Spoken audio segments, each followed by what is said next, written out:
বৃষ্টি ভেজা বান্দরবন থেকে আপনাদের সকলকে আমাদের ষষ্ঠ পর্বে স্বাগতম করছি। বান্দরবন নিয়ে ধারাবাহিকভাবে আমরা যে পর্বগুলো সাজিয়েছি তার ষষ্ঠ পর্ব আজকে আমরা চলে এসেছি। আজকে আমাদের যাত্রাটা হবে বেশ অন্যরকম। চারপাশে মেঘের ঘনঘটা এবং সারি সারি বৃষ্টির টুপটুপ শব্দ আর ভেজা বাতাসে আমরা এগিয়ে যাচ্ছি বান্দরবনের ভিতর থেকে। তবে একটু পিছনে ফিরে যাই। ফাইনালি আমরা আমাদের রুম চেক আউট করছি। এই যে আমাদের ব্যাকপ্যাক গোছানো, মোরবাই ready, Tanvir ready, Tapu ready. এই রুমে ছিলাম আমরা মাত্র 1000 টাকায়, নন এসি। সমস্যা নেই, আমাদের জন্য দারুণ হয়েছে, খারাপ না। ফ্রি ওয়াইফাই ছিল।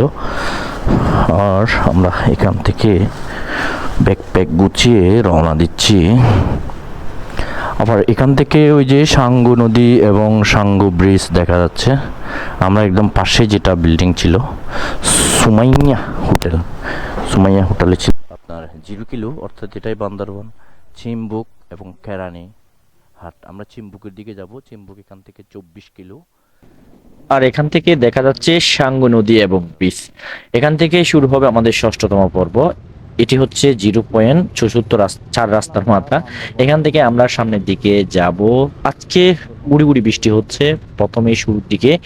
খুব ভারী বৃষ্টি এখনো আমরা দেখা পাচ্ছি না, তবে সামনে হয়তো আমরা ভারী বৃষ্টির দেখা পেয়ে যাব। বান্দরবন থেকে শুরু হচ্ছে আপনাদের সাথে আমাদের ষষ্ঠ পর্ব। কে কোথা থেকে দেখছেন অবশ্যই কমেন্টের মাধ্যমে জানাবেন। আমরা এখন নাস্তা করে নেব। আমরা যাচ্ছি আলী কদমের দিকে। এখানে অনেকগুলো পর্যটন স্পট রয়েছে যেগুলো আমরা ধীরে ধীরে একটা আপনাদেরকে এক্সপ্লোর করব। আপনারাও দেখবেন, আমি নিজেও দেখব। বাইক নিয়ে আমি কয়েকবার গিয়েছিলাম, কিন্তু বাইক নিয়ে যাওয়া হয়নি। এখন বাইক নিয়ে যাচ্ছি। ইতিমধ্যে আমরা বেশ কয়েকটি দারুণ স্পট আমরা ঘুরে এসেছি। তার মধ্যে কাপ্তাই, রাঙামাটি, রাজস্থলী, বাঙ্গাল হালিয়া এগুলো বেশ উল্লেখযোগ্য। আচ্ছা, সিন্দুকছড়ি, মহালছড়ি এগুলো বেশ উল্লেখযোগ্য। যাই হোক, আমরা একটু নাস্তা সেরে নিব।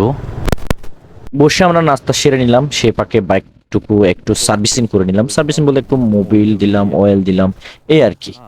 আর চলে গিয়েছে উপরের দিকে।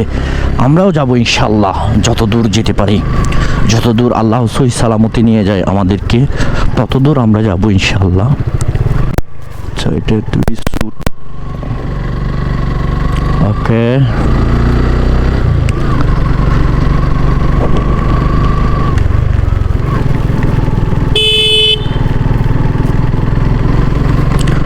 ওকে,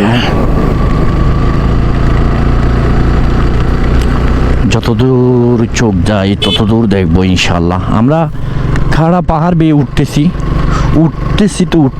অনেক দূর যেতে হবে আমাদেরকে, অনেক দূর। কত দূর ঠিক আপনাদেরকে আমরা যদি বলি, এখান থেকে নীলগিরি হচ্ছে মাত্র 44 কিলোমিটার। আর নীলগিরি থেকে আলীকদম কত, আপনারা অ্যানালাইসিস করেন কত দূর যেতে হবে আমাদেরকে ইনশাল্লাহ। এরকম প্রাকৃতির মাঝে বৃষ্টি হচ্ছে, আবার বৃষ্টি থেমে যাচ্ছে, এভাবে চলছে আমাদের প্রকৃতির সাথে খেলাধুলা করেই আমরা যাচ্ছি সামনের দিকে। সামনে দেখা হচ্ছে ইনশাল্লাহ। রাস্তা ধরে যত এগুচ্ছি ততই প্রকৃতি যেন তার নিজস্বতা মেলে ধরছে। ডানে বামে পাহাড়ের খাজে খাজে ঝরে পড়া পানি, মেঘে ঢাকা সবুজে পাহাড়ের ডাল, আর মাঝে দেখা মেলে রাভার বাগান সহ অসংখ্য বাগান। বৃষ্টির দিনে এই দৃশ্যগুলো যেন আরো গভীর থেকে গভীর হয়ে উঠছে। মাইলস্টোন ব্রিজ পেরিয়ে যতই সামনে এগুই ততই ঠান্ডা বাড়ে। মাঝে মাঝে পাহাড়ে শিশুরা ভিজে শরীর নিয়ে রাস্তার পাশে দাঁড়িয়ে থাকে, তাদের নিষ্পাপ হাসি যেন মন ছুঁয়ে যাচ্ছে বারংবার। এরপর পৌঁছে গেলাম আমরা শৈলপ্রপাত ঝর্ণায়। ফাইনালি আমরা ঝাং ঝর্ণায় চলে এসেছি।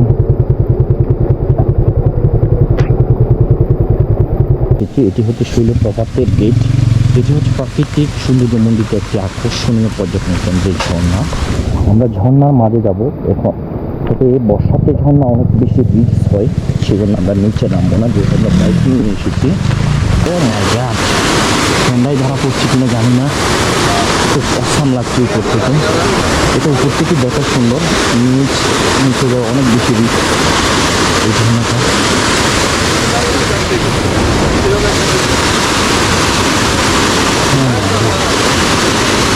চিম্বুক পাহাড়ের পথে চলতে চলতে মাঝপথে শৈলপ্রপাতের ঘন ঘন ঝর্ণার আওয়াজে আমরা থেমে গিয়েছিলাম। বান্দরবনের বুকে এক অনবদ্য প্রাকৃতিক সৃষ্টি, যেন পাহাড়ের বুক চিরে নেমে আসা স্বচ্ছ জলরাশি আমাদের থমকে দিল। কিন্তু এইবার সেটি ছিল বৃষ্টির দিনে, এক ভিন্ন রূপে, আরো উত্তাল, আরো জীবন্ত। ঝর্ণার জলের ধারা পাহাড় বেয়ে নেমে আসছে টুপটাপ বৃষ্টির তালে, আর তার শব্দ যেন এক অবিরাম সঙ্গীতের মতো কানে বাজছে। চারপাশে কুয়াশার মতো বৃষ্টি আর সবুজে মোড়ানো প্রকৃতিক এই ঝর্ণা সৌন্দর্য করেছে আরো গাঢ়, আরো মোহনীয়। শৈলপ্রপাত ঝর্ণা, এটাকে বলে শৈলপ্রপাত ঝর্ণা। এবার তো আমরা বাইক নিয়ে এসেছি, আগের বার এসেছি এমনিতে, এবার এসেছি বাইক নিয়ে। যদি বৃষ্টি না থাকতো ড্রোনটা উড়াই দিতাম, বৃষ্টির জন্য এই অবস্থা। এমন বৃষ্টির দিনে শৈলপ্রপাত ঝর্ণা নিজস্বতা নিয়ে এসেছে। আসলে শৈলপ্রপাত ঝর্ণা নয়, এটি যেন বান্দরবনের হৃদয় এলাকায় এক কবিতা, যেখানে পানি, পাথর আর পাহাড় একত্রে গড়ে তোলে এক স্বর্গীয় দৃশ্যপট। অবশেষে আমরা শৈলপ্রপাত ঝর্ণা দেখে থেমে নেই। বৃষ্টি গুড়ি গুড়ি পড়ছে, বাড়ি পড়ছে, আবার থেমে যাচ্ছে। এভাবে আমাদের ক্যামেরাতেও কিছুক্ষণ পর পর বৃষ্টির ফোঁটা এসে জমছে। শৈলপ্রপাত ঝর্ণাটা দেখলাম।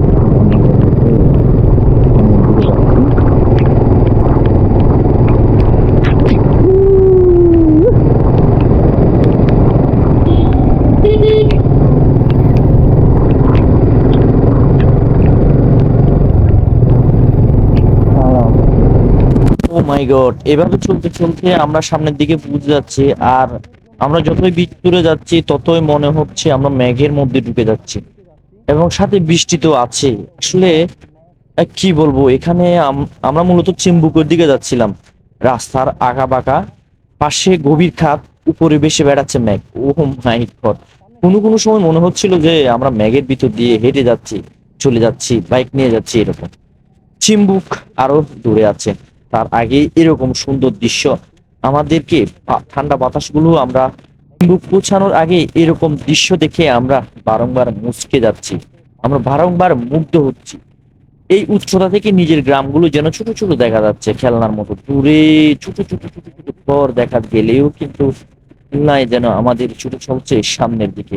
বান্দরবনের ভিতরে আমাদেরকে অপেক্ষা করছে আরো সৌন্দর্য, আরো মুগ্ধতা। বৃষ্টির এই দিনে পুরো ভ্রমণ ছিল এক রোমাঞ্চকর কাব্য। প্রকৃতি তার রূপ, সুর, ঘ্রাণে আমাদের মোহিত করে রাখে। পাহাড়, ঝর্ণা, মেঘ, বৃষ্টি সবকিছু মিলিয়ে এক নতুন সফরে, এটাই যেন আমাদেরকে নতুন ভাবে ইঙ্গিত করে জীবন আসলে অনেক সুন্দর। প্রকৃতির সৌন্দর্য পেতে চান তাহলে আপনি কখনো পাবেন না। হ্যাঁ, এটা সত্য যে বাইরে রিস্ক আছে, তবে সবকিছু আপনি নিজ চোখে দেখবেন, সবকিছু মোকাবেলা করে আপনাকে সামনে এগিয়ে যেতে হবে। এটাই জীবন সম্পর্কে আপনাকে অন্যরকম এক ধারণা দেবে। তো আসার জন্য কিছুই দেখা যাচ্ছে না, মনে হচ্ছে শীতকাল, তবে এখন তো শীতকাল না, এখন হচ্ছে ভারী বর্ষাকাল। বৃষ্টি কম, মেঘ বেশি, এই হচ্ছে বান্দরবনের সৌন্দর্য। তবে আমাদের আজকের উদ্দেশ্য তো অনেক দূর পর্যন্ত। ও মাই গড, ও মাই গড, আমরা কেমন দেখা যাচ্ছে আমি জানি না। ও মাই গড, ও মাই গড,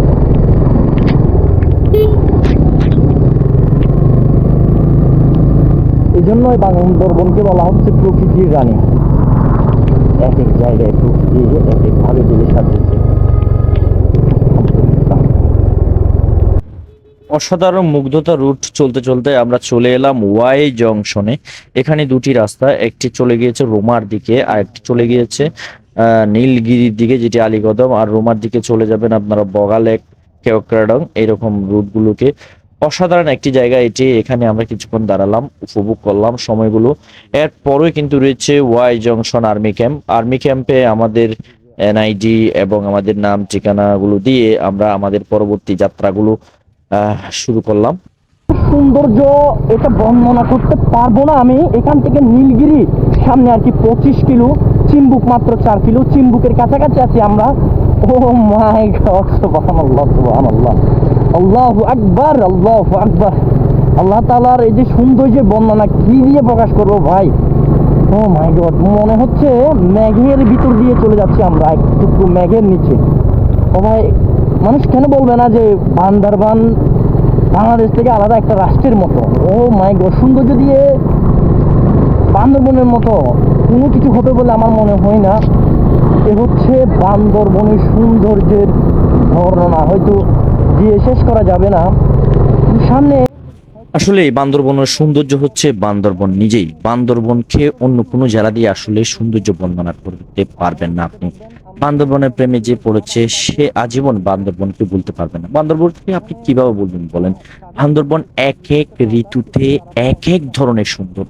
আমরা যে ঋতুতে এসেছি সেই ঋতুতে সুপার সুপার সুন্দর। এই ঋতুর কথা আমি জীবনে জীবনে বলবো না। আমি যদি 100 বছর বাঁচি, আমার 1 কোটি বছর মনে থাকবে এই বান্দরবন ট্যুরের কথা। এমন বর্ষার দিনে আমরা বান্দরবনের যে সৌন্দর্য দেখেছি, সত্যি প্রকৃতির একদম শ্রেষ্ঠ সৌন্দর্যটুকু দেখেছি। হয়তো অন্য সময় গেলে হয়তো অন্যরকম দেখতাম। আসলে এই বান্দরবন হচ্ছে প্রকৃতির রানী।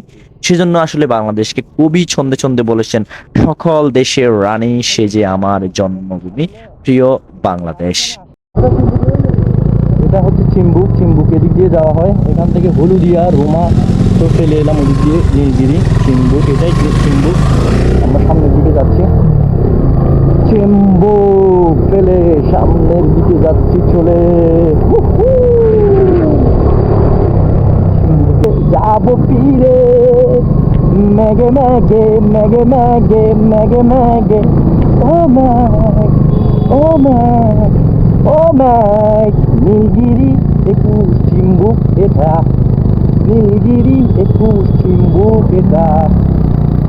ও মাই গড, ও মাই গড, ও মাই গড, দারুণ দারুণ দারুণ লাগছে, অসাধারণ অসাধারণ। জানে মোর ওয়াও ওয়াও, বাংলা খাবার পাওয়া ভাই। এমনিতেও চিম্বুকের পাহাড়ে ভোরের আলো ফুটে একটু দেরিতে। আর যদি বৃষ্টির দিন হয় তবে সে সকাল যেন আরো নরম আরো রহস্যময় হয়। আমাদের দিনটি যেহেতু শুরু হয়েছিল বৃষ্টি ভেজা নীরবতায়, চারপাশে কুয়াশা চাদরে মোড়ানো পাহাড় এবং গাছের পাতার বৃষ্টির টুপটুপ শব্দ আর হালকা বাতাসে, তাই এই মুহূর্তে চিম্বুক আমাদেরকে হৃদয় ছোঁয়া অভ্যর্থনা জানাবে। হ্যাঁ, সেটি আমরা উপভোগ করছি দূর থেকে। দূরের পাহাড়গুলো আদৌ দেখা যাচ্ছে কিনা নিজেরাও জানছি না। আর মেঘের ভিতর লুকিয়ে থাকা যেন স্বপ্নের মতো মনে হচ্ছে। বাইক নিয়ে আমরা যত সামনে যাচ্ছি ততই মনে হচ্ছে এক নতুন দেশে আমরা প্রবেশ করছি। ঝিকিমিকি করে প্রতিটি পাতা যেন আমাদেরকে তার সবুজতা দেখাচ্ছে। চিম্বুকের রাস্তায় হাঁটলেও মনে হবে আমরা মেঘের ভিতরে হাঁটছি, আর চললেও মনে হবে যেন আমরা মেঘের ভিতরে চলছি। পা ফেলার শব্দ যেন হারিয়ে যাচ্ছেন নরম মাটিতে, আর প্রতিদিন নিঃশব্দে মিশে যাচ্ছে শুদ্ধ পাহাড়ি মেঘের ঘনঘটায়। একটু একটু করে আমরা পাহাড়গুলো পিছনে পেলে আমরা চলে এসেছি মেঘের দেশ, সবুজের দেশ চিম্বুকে। এই জীবন এমন সকাল যেন বারবার ফিরে আসে। এমন একটি সকালের জন্য আমরা আজীবন যেন অপেক্ষা করছিলাম চিম্বুকে এসে। অবশেষে চিম্বুক সূর্যোদয়। এটি এখান থেকে সূর্যোদয় দেখা যায়। এমন ভাবে সূর্যটা সুন্দর করে সাজানো হয়েছে, কিন্তু আজকে সূর্যও দেখা যাবে না। মেঘের এই অবস্থা, যে মেঘের জন্য সূর্যও দেখা যাবে না।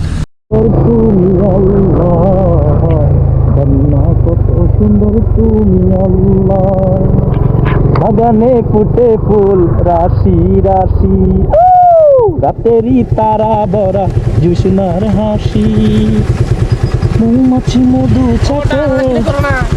ও আল্লাহ, ও আল্লাহ রে আল্লাহ, সুবাহান আল্লাহ সুবাহান আল্লাহ।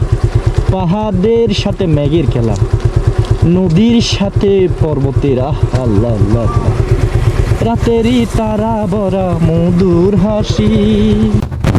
আসলে এরকম স্রষ্টার সৃষ্টি দেখে বারবার মাথা নুয়ে পড়ছিল সৃষ্টিকর্তার প্রতি। বারবার আল্লাহ তাআলার প্রশংসা করছি, আলহামদুলিল্লাহ, সুবহানাল্লাহ, শুকরিয়া আল্লাহ, এরকম সুন্দর মণ্ডিত দৃশ্যগুলো নিশ্চোখে দেখানোর জন্য। শুকরান আল্লাহ তাআলার কাছে। এরকম আসলে দৃশ্যগুলো দেখে বারবার থমকে যাচ্ছিলাম, বারবার দাঁড়িয়ে যাচ্ছিলাম এবং ছবি তুলছিলাম। এরকম দৃশ্যগুলো দেখে আর ক্যামেরায় বন্দি করছিলাম। প্রিয় দর্শক, দেখা হচ্ছে আগামী পর্বে।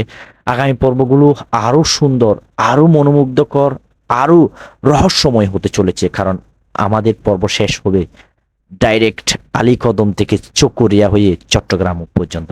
তাহলে বুঝতে পারছেন আমরা সামনে কি কি দেখব, সামনে আমাদের জন্য যে সৌন্দর্য দৃশ্যগুলো রয়েছে সবগুলো আমরা একই সাথে ভিডিও মাধ্যমে ধারাবাহিকভাবে তুলে আনবো।